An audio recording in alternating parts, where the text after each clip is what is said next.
My name is Wyatt Housley, and this is my 2004 KLR 650. I'm currently riding from North Carolina down to Ecuador. Right now I'm in Tallahassee, staying at Sean and Chelsea's place. I bought this 2 months ago. I think for a while I just wanted to kind of do the Pan American motorcycle route. I had a friend who really inspired me to do that.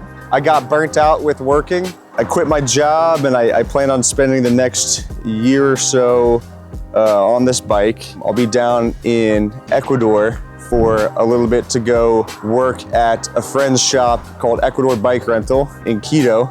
I love motorcycles and I've always been kind of fascinated by the motorcycle adventure space, you know, by watching like Long Way Around and Long Way Down. Ewan McGregor did a lot with that and I always thought that was really cool. And then watching other YouTubers like C90 Adventures, for example, I figured that I kind of wanted to do something just like that. I'm really excited for it. I've only spent my time renting motorcycles in other countries, but now I wanted to take my own bike through Mexico and Central America and then fly across the Darien Gap and get to South America. And the end goal eventually, over the course of a year, will be to get down to Ushuaia, Argentina, and kind of complete that whole route. Total mileage for that is going to be about 10,000 or so miles.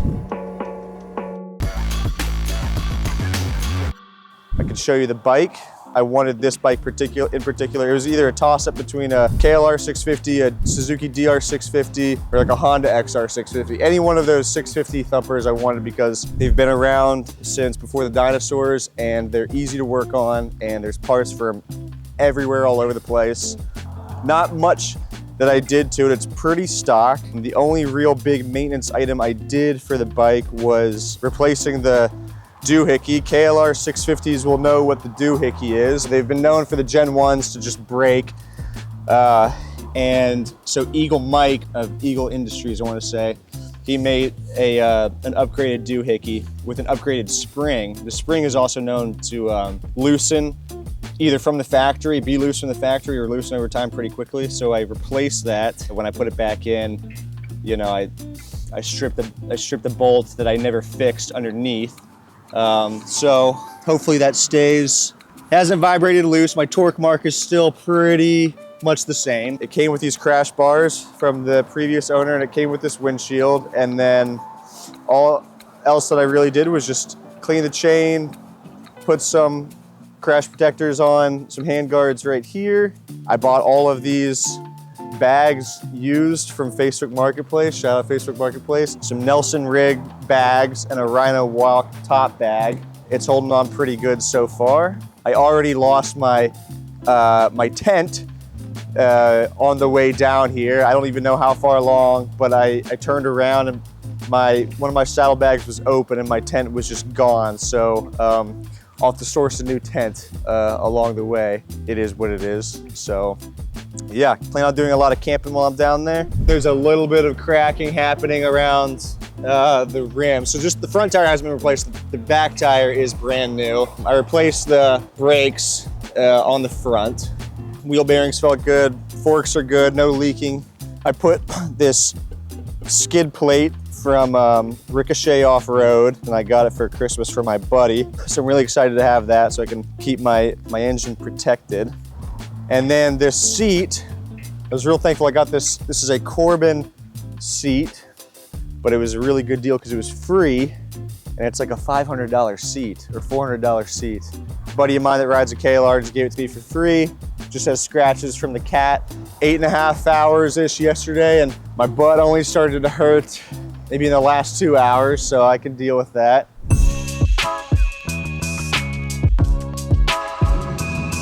So the daily pace so far is about between like 300 and 400 miles a day. So I started in Asheville, North Carolina. From Asheville to Tallahassee, it was about, I think it was 430 miles.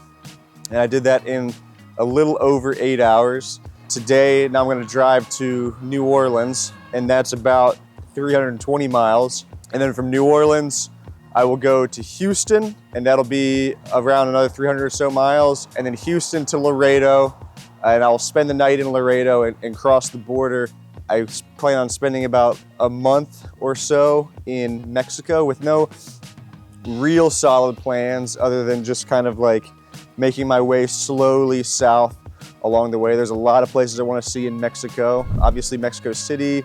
I want to see the volcanoes. I'd like to go to the Copper Canyon. Maybe I'll meet up with other riders at the same time doing the same thing there too. I don't know yet. I'm kind of an open book. I'll go to Guatemala for a couple weeks. Antigua, Lake Atitlan, cruise through Nicaragua, Costa Rica, and spend a little bit of time in Panama and fly. And from Panama, then I'll be in to Medellin. I want to spend about a month or so in Colombia. A lot of good riding that I've seen in Colombia. It looks like an amazing place. I got really inspired to go to Colombia too after watching Climb magazine, their South America trip, and the Colombia part of that looked insane. And then Ecuador, obviously, I've ridden there before, and I'm really, really excited to get back down to Ecuador. Ecuador has got some of the best riding that I've ever done. It's just a country where all of the biomes are in one tiny, tiny country. You've got amazing beaches and mountains and highlands, and it's beautiful. Really stoked to get back down to Peru and ride around in the Andes there. And I haven't seen Chile or Argentina or Bolivia yet. So I'm looking forward to the Bolivian salt flats and the trip in Argentina, in Patagonia, about this time next year when the weather is really great. Hope to see a lot of things along the way and meet a lot of interesting people along the way too.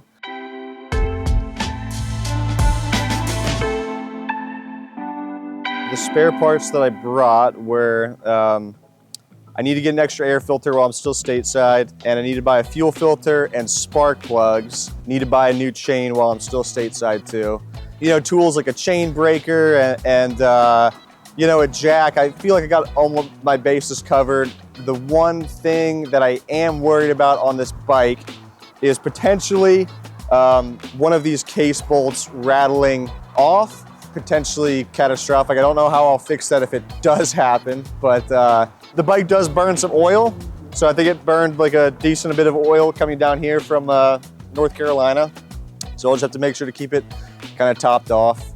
I have an oil filter, and I think by the time that I get to Mexico, I'll probably have to replace my front tire. I guess the last thing I'm worried about too is that on the KLRs, they're known for these subframe bolts to break if you've got like too much weight on it and you hit a rock or something like that. I've seen videos where they can break. I did not upgrade the subframe bolts at all, so I'm hoping that those stay intact.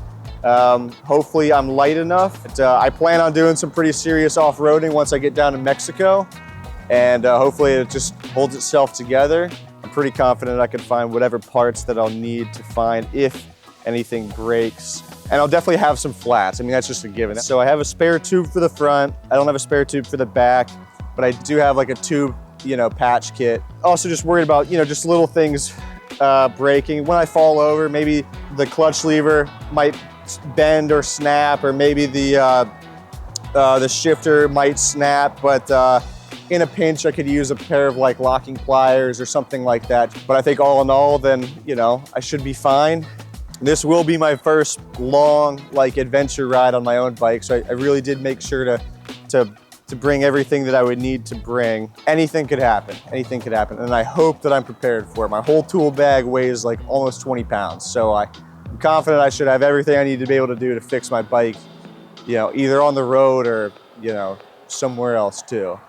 You can find me at Wyatt's Bike Adventures on Instagram, probably YouTube. Did I cover the things needed to be covered? Was that okay? Or? Yeah.